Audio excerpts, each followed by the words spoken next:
Train থেকে আবার নিজের সংসারে।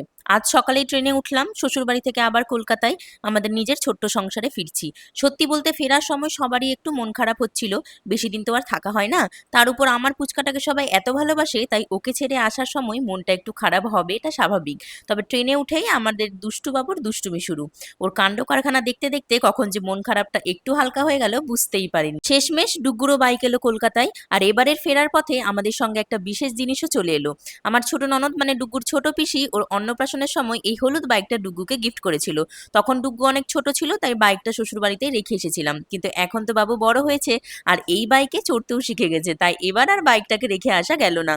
বাবুর বাইকও এবার আমাদের সঙ্গে মালদা থেকে কলকাতায় চলে এলো। আর ট্রেনে উঠেই বাবুর আনন্দ দেখার মতো বাইকটা নিচে রাখতেই ডুগ্গু উঠে পড়েছে। তারপর শুরু হয়েছে ঠেলাঠেলি আর দুষ্টুমি। মনে হচ্ছিল বাইক যখন আমার, ট্রেনটাও বুঝি আমারই। যাই হোক, শ্বশুর বাড়িতে এত কিছুর মধ্যে ভিডিও করাটা ঠিক হয় না, কিন্তু চেষ্টা করেছি একেবারে ছেড়ে না দিতে। এবার আবার নিজের বাড়ি, নিজের কাজ আর নতুন গল্প নিয়ে কাল থেকে আবার দেখা হচ্ছে আমার নেক্সট ব্লগে। ওকে, বাই।